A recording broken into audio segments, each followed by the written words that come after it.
খুতবা একটাই হবে, দুইটা নয়। খুতবা একটাই হবে, দুইটা নয়। মোটামুটি ঈদের সালাত শেষ করলাম, শেষে সবাই মিলে হাত তুলে দোয়া হবে না। হাত তুলে দোয়া করা ব্যক্তিগত ব্যাপার। বক্তব্য যখন শেষ হবে সুবহানাকা ওয়া বিহামদিকা আশহাদু আল্লা ইলাহা ইল্লা আনতা আস্তাগফিরুকা ওয়া আতুবু ইলাইক বলে বক্তব্য শেষ করে বাড়ি চলে যেতে হবে। মহিলাদেরকে ঈদের মাঠে যেতে হবে, নিয়ে যেতে হবে, বাধ্য যেতেই হবে যে কোনো মূল্যে। ভালো মহিলা তো ঈদের মাঠে যাবেই, যাদের হাইজ ঋতু হয়েছে তাদেরকে নিয়ে যেতে হবে। আব্দুর রাজ্জাক সাহেব, আমাদের ঈদের মাঠে মহিলাদের ব্যবস্থা নেই, এই জন্য আমাদের মসজিদে মহিলা ইমামতি পড়ে নেওয়া হয়। এখন পুরুষ ইমামতিতে পড়ে নেওয়া হয়, এগুলো একটাও চলবে না, সবই বেদাত। মহিলাদের ইমামতিতে চলবে না।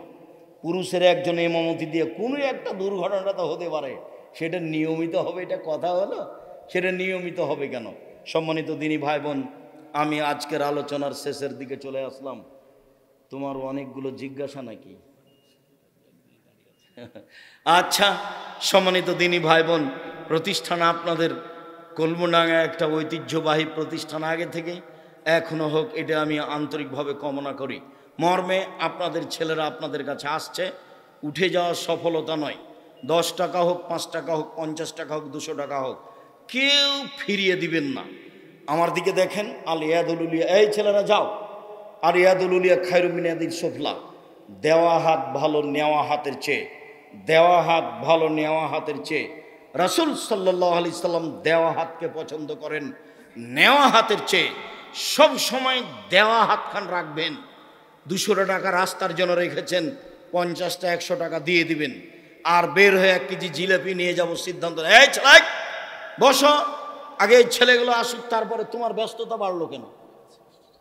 ও, আর বই তো আছে আব্দুল্লাহর মিন্নাতুল বারি, আমরা নিজের ছেলের জন্য দোয়া করি, আব্দুল্লাহর জন্য দোয়া করি। বুখারীর ব্যতিক্রম ব্যাখ্যা, বাংলা ভাষায় বুখারীর ব্যতিক্রম ব্যাখ্যা 2য় খণ্ড বের হয়েছে। তাদের 1ম খণ্ড আছে, 2য় খণ্ড আছে। আব্দুল্লাহর অন্য যেগুলো বই আছে, বিশেষ করে সিলেবাস। একটু থামেন, এই ছেলে থামো, এই ছেলেগুলো যাক না, তুমি ব্যস্ত হয়ে গেলে কেন? ছেলেগুলো পার হোক, তারপরে তুমি উঠো। তুমি নিজের প্রতিষ্ঠানে এসেছো, আমি তো বলছি আমি উঠতে বললে উঠবেন না কেন? নিজের প্রতিষ্ঠানের সম্মেলনে এসেছেন, আপনার ভালোবাসা আগে আর আমার ভালোবাসা আপনার পিছে। আপনি নিজের প্রতিষ্ঠানে এসেছেন, পরবর্তীতে যখন আসবেন এরকমই টাকা পয়সা সাথে নিয়ে আসবেন। 10 টাকা হোক, 50 টাকা হোক, 5000 টাকা হোক। আমাদের ছেলেরা যেন ফিরে না যায়, কম হোক বেশি হোক। সম্মানিত দিনী ভাই বোন, ও আলিতে সম্পত্রিকা আছে, খুব গুরুত্বপূর্ণ। অন্তত 30 টাকা দিয়ে একটা পত্রিকা নিয়ে যাবেন, কেউ খালি হাতে যাবেন না। আর মহিলাদের জন্য আছে কেন এই নির্যাতন, কি তার প্রতিকার। আর আছে কেন হব অবরোধবাসিনী, বেগম রোকেয়া লিখেছে অবরোধবাসিনী, কেন হব অবরোধবাসিনী, এই বই আছে। দুয়ার বই আছে, কতটি হাত তুলে দোয়া আছে, কোথায় কোথায় হাত তুলে দোয়া করতে হবে। আর নামাজ শিক্ষা বই আছে। আর যেসব বই কথা বললাম এগুলো উপদেশ বই আছে। আদর্শ নারী, আদর্শ পরিবার, এইসব বই, সব বইগুলি সংগ্রহ করুন।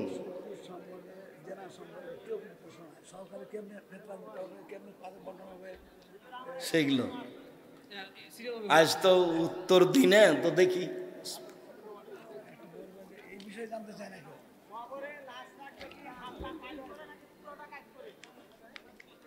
চলো পুরো ডাকাত করে না, চাদর নিয়ে যাবে, খালি মাথায় ল্যাংটা হয়ে হে হে করে চলে যাবে না, ঢং ঢং করে। এসেছে কোনো এইভাবে উপস্থিত বৈঠকের দিনই বোন, আপনি কি আপনার দেবরের সাথে এসেছেন? আপনি একটু শরম পান না? আব্দুর রাজ্জাক বিন ইউসুফ এসেছেন। মা হলে 4টে জিনিস লাগে। উপস্থিত বৈঠকের মুসলিম বোন শোনেন, যেটা আমি সব সময় বলছি, মা হলে 4টে জিনিস লাগে। এক, যেটা জাবের বললেন, জাবের বলছেন যে আমরা এখন মদিনায় ঢুকবো রাদিয়াল্লাহু তাআলা। আল্লাহ রাসূল বলছেন, এই থামো থামো থামো, আমরা এখানে রাতে থাকবো, সকালে যাব। তো জাবের রাদিয়াল্লাহু তাআলা বলছেন, আমি নতুন বিবাহ করেছি, আমাকে বাড়ি যেতে দেন। তো আল্লাহ রসুল বলছেন তুমি নতুন বিবাহ করেছো, কুমারী মেয়ে বিবাহ করেছো না তালাক প্রাপ্ত মেয়ে বিবাহ করেছো? তো জাবের বললেন আমি তালাক প্রাপ্ত মেয়ে বিবাহ করেছি। তো আল্লাহ রসুল বললেন তুমি কুমারী মেয়ে কেন বিবাহ করলে না, তুমি তার সাথে খেলতো, তোমার সাথে খেলতো। তখন জাবের রাদিয়াল্লাহু আনহু বলছেন আল্লাহ রসুল শোনেন, আমার একটা কথা শোনেন আল্লাহর নবী, আমার বাপ উহুদের যুদ্ধে শহীদ হয়েছে 9 জন মেয়ে রেখে, আমার 9টা বোন আছে। আমি আমার বোনদের সমবয়সের মেয়েকে আক্রাহন উজাব্বেজা মিসলাহুন না, ওদের সমবয়সের মেয়েকে আমি বিবাহ করা পছন্দ করিনি 4টা কারণে। আল্লাহ নবী শোনেন, আমার আব্বা উহুদের যুদ্ধে শহীদ হয়েছেন 9 জন মেয়ে রেখে, আমার 9টা বোন আছে, আমার বোনদের সমবয়সের কম বয়সের মেয়েকে আমি বিবাহ করিনি 4টা কারণে।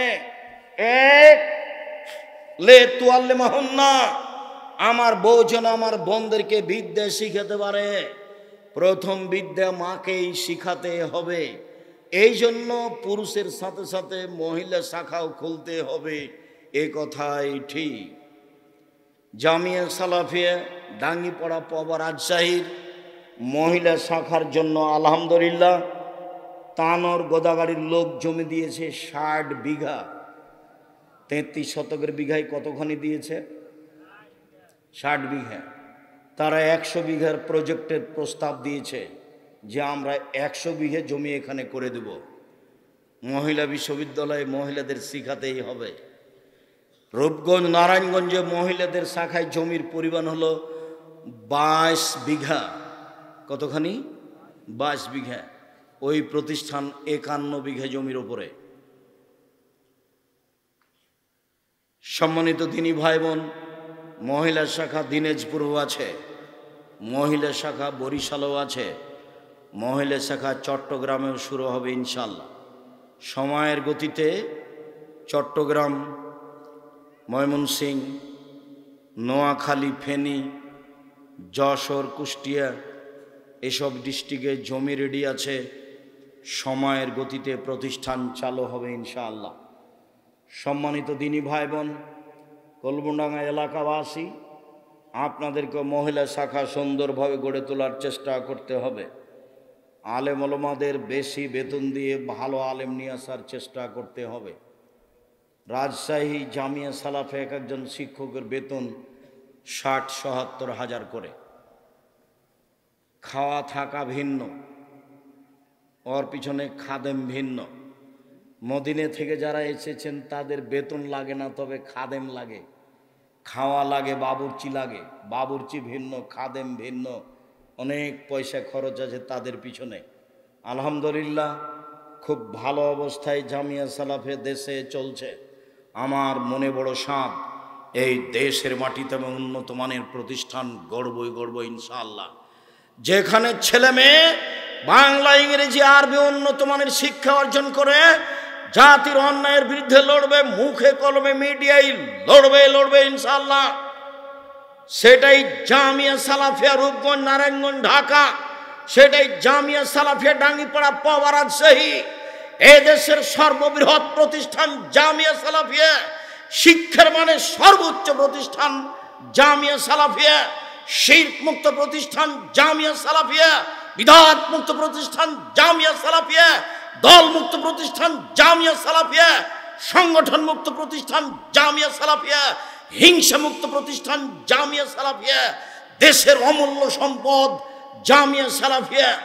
আমি এলাকাবাসীকে অনুরোধ জানাচ্ছি, আপনারাও কলমডাঙ্গা মাদ্রাসা পুরুষ ও মহিলা শাখাকে একটা ভালো মানের তৈরি করার জন্য জীবন বাজি রেখে লড়ে যান, ফলাফল আল্লাহ দিবেন ইনশাআল্লাহ।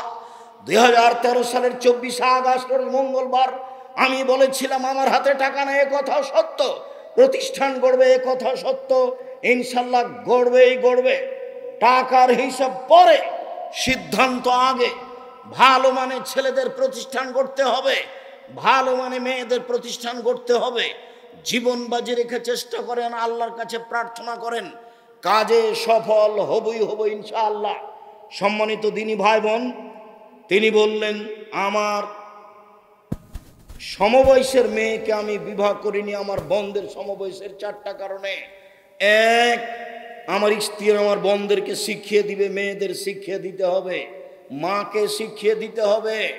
2, শিষ্টাচার শিখাবে আমার স্ত্রী আমার বোনদেরকে, ছেলে মেয়েকে মাকে শিষ্টাচার শিখাতে হবে। মাই জানে না শিষ্টাচার কাকে বলে, ও শিখাবে কি? ওর বাপে বিবাহ দিয়েছে, স্বামীর কাছে গেছে, এর জন্য ছেলে হয়ে গেছে। ও কি জানে শিষ্টাচার কাকে বলে? ও কি বাচ্চাকে কাপড় পরানো জানে? ও কি দরজা বন্ধ করা জানে? ও কি বাচ্চাকে জামাটা কিভাবে পরাতে হবে সেটা জানে? ও কি ভাত রান্না করা জানে? ও কি দরজাটা বন্ধ করা জানে? ও যখন ভাতের পাতিলে চাউল দেয় তখন 2-3টা চাউল নিচে পড়ে গেছিল, ও তো উঠিয়ে নেয়নি। 2-3জন মিলে যদি চাকরি করে তবুও বাড়িতে বরকত থাকবে না। ও ভাত রান্না করা জানে না, ও দরজা বন্ধ করা জানে না, ও ছেলে মেয়েকে জুতা স্যান্ডেল পরাতে জানে না। সে মা নয়, ও একজন হস্তিনী মা। ও হচ্ছে কি মা? হচ্ছে একটা হস্তিনী মা। আমি বলি না তাকে রাখতে হবে, তবে আমি তাকে তালাক দেওয়ার জন্য আদেশ করিনি, পরামর্শ দিই। বউ ভালোই নিয়ে আসতে হবে, এ কথাই ঠিক। রাসূল সাল্লাল্লাহু আলাইহি সাল্লাম যখন বললেন 4টে জিনিস আছে যার সুখময় জীবন তার, 4টে জিনিস আছে যার সুখময় জীবন তার, তখন 1 নম্বরে বললেন আল মারাতু সালেহা, ভালো স্ত্রী। 2 নম্বরে বললেন আল জারু সালেহ, ভালো প্রতিবেশী। 3 নম্বরে বললেন আল মারকাবুল হানি, একটা ভালো গাড়ি। 4 নম্বরে বললেন আল বাইতুল ওয়াসি, থাকার ঘরটা প্রশস্ত। আবার বললেন আর দুনিয়া কুল্লুহা মাতা খায়রু মাতাই দুনিয়াল মারাতু সালেহা, সারা পৃথিবী সম্পদ, সবচেয়ে দামি সম্পদ হচ্ছে ভালো মহিলা।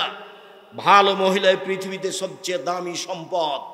সম্মানিত দিনী ভাই বোন, আল্লাহর নবী বললেন শোনো, 4টে জিনিস সবচেয়ে দামি, 3টে জিনিস সবচেয়ে দামি। 1, ওই জিবা, যে জিবা সুবহানাল্লাহ আলহামদুলিল্লাহ বলতে পারে। 2, ওই অন্তর যে অল্পতে তুষ্ট হয়। 3, ওই স্ত্রী যে স্বামীকে দিনের উপরে সহযোগিতা করতে পারে, ভালো স্ত্রী। ভালো স্ত্রী হচ্ছে সবচেয়ে দামি সম্পদ, যারা রাসূল সাল্লাল্লাহু আলাইহি ওয়াসাল্লাম বললেন। আল্লাহ নবী বললেন খায়রুন নিসায়ে, মহিলাদের মধ্যে সবচেয়ে ভালো মহিলা হচ্ছে ওই স্বামী আদেশ করলে পালন করে, স্বামীর সাথে কথা বললে হাসি মুখে বলে, স্বামী বাড়িতে না থাকলে নিজেকে হেফাজতে রাখে, কারোর সাথে মোবাইলে কথা বলে না, দেবর ভাসুরের সাথে গল্পে জড়িয়ে পড়ে না। এই হলো সবচেয়ে ভালো নারী। আল্লাহর নবী বললেন সবচেয়ে ভালো মহিলা যে স্বামীর সাথে কথা বললে হাসি মুখে বলে, স্বামী আদেশ করলে পালন করে। সারা দিন রাত খালি ঝগড়া। আব্দুর রাজ্জাক সাহেব, আপনি না হয় বলছেন আমার স্বামীর মুখখানি এতই খারাপ, এতই খারাপ, চাঁপাইনবাবগঞ্জের ভাষার মুখখানি একবারে মনে হচ্ছে একবারে ঘিনঘিনা মুখ, এভাবে গালি দেয় যার আমি সহ্যই করতে পারি না। তাই আমাকে যখন বলে 1 গ্লাস পানি দে, তো তখন 1 গ্লাস পানি নিজে এইভাবে রেখে দিই ঠেকুস করে, দিয়ে আমি উল্টা ঘুরে দাঁড়াই, ওকে আমি সহ্যই করি না। আপনি মেনে নেন, তিতা লাগুক আর মিঠা লাগুক, নইলে সংসার বাদ দেন। এইভাবে ঝুলন্ত থাকা হবে। আর আপনাকে আমি দিন রাত বলে আসছি, স্ত্রীকে গালি দিতে হয় না, কটু কথা বলতে হয় না, মারতে হয় না, মন্দ কথা বলতে হয় না। স্বামী হলে 5টা জিনিস লাগে। 1, ভালো মানের পড়তে দিতে হয়। 2, ভালো মানের খেতে দিতে হয়। 3, কটু কথা বলতে হয় না। 4, মুখের উপরে মারতে হয় না। 5, এখানে সেখানে শ্বশুর বাড়ি খালার বাড়ি যেতে দিতে হয় না, বাড়িতেই থাকবে। জরুরি প্রয়োজন ছাড়া বাড়ি ত্যাগ করবে না, খুব জরুরি প্রয়োজন ছাড়া বাড়ি ত্যাগ করবে না। ওই হলো স্বামী। স্বামী হলে 5টা জিনিস লাগে। আল্লাহ রাসূল বললেন নবীগণ জান্নাতে যাবেন, শহীদেরা জান্নাতে যাবে, সিদ্দিকেরা জান্নাতে যাবে, ওইসব মহিলারাও জান্নাতে যাবে যাদের স্বামী একটু মন খারাপ করলে, রাগ করলে হাতখান ধরে বলে যতক্ষণ পর্যন্ত আপনি খুশি না হবেন ততক্ষণ পর্যন্ত আমি খালেদা কোনো কিছুই খাবো না। এ হলো জান্নাতি নারী। সব মিলে যাবে স্বামী সেবায়। আপনি দেখেন, ঘুরে ঘুরে দেখে আসবে স্বামী সেবাই হচ্ছে। যে দিক দিয়ে ঘুরিয়ে ধরেন ঘুরে এটাই আসবে। যখন আল্লাহ নবী বললেন যে মহিলারা তোমরা দান করো, অধিকাংশ নারী হচ্ছে জাহান্নামী, অধিকাংশ নারী হচ্ছে জাহান্নামী। তো মদিনার নারীরা কথা বলতে পারেন, বলেন কেন? তখন আল্লাহ রসুল বলেন স্বামীকে মানে না যে এই জন্য। হলো, স্বামীকে মানে না যে এই জন্য, মেনেই চলতে হবে। আর আপনি মুখখানকে একটু ভালো করবেন, খারাপ করিয়েন না। গালি দিয়ে কী হয়? একটু পরে তো তারই হাতে রুটি বানানো খাওয়া লাগে, তারই হাতে রান্না করা খাওয়া লাগে, তাকে গালি দেন কেন? হ্যাঁ, আর এই সব চাঁপাইনবাবগঞ্জের স্বভাব কেন? লাঠি নিয়ে মারতে যান কেন? গরুর চারিতে নাইন দিয়ে পানি না দিলে মন খারাপ হয়, ঘর বাড়ি ঝাড়ু না দিলে মন খারাপ হয়, পুয়াল না শুকালে মন খারাপ হয়, সব সময় খালি উষ্টা লেগে থাকলে হবে? সব সময় বইয়ের উপরে মন খারাপ করে? উর্দু ভাষী হলে, আরবি মানুষ হলে বুঝতে পারতেন কাজ করতে বলা কেমন ঠেলা। খালি আপনি ওই পাকিস্তানি উর্দু ভাষী মহিলা বিবাহ করে দেখেন, খালি কাজ করতে বলেন যে একটু কাপড়টা পরিষ্কার করে দাও, তো বলো কে আমায় মেরে দাসী আইও মাদি আইও নাকি? আমি কি তোমার দাসী নাকি আমাকে কাজ করতে বলছো? মানে বাংলাদেশি চাঁপাইনবাবগঞ্জের আপনার এই সাপাহারের মেয়ে, সেই জন্য সবই করে দেয়, তবু মারতে যান। ভাত রান্না করে দেয়, বাড়ি পরিষ্কার করে দেয়, গোয়াল পরিষ্কার করে দেয়, নোন্দা ঘোঁটা বানিয়ে দেয়, তবু মারতে যান। পুয়াল শুকিয়ে দেয়, সব কিছু করে দেয়, তবু মারতে যান কেন? শরম হয় না কেন? হায়া হয় না কেন? খবরদার কখনো মারবেন না।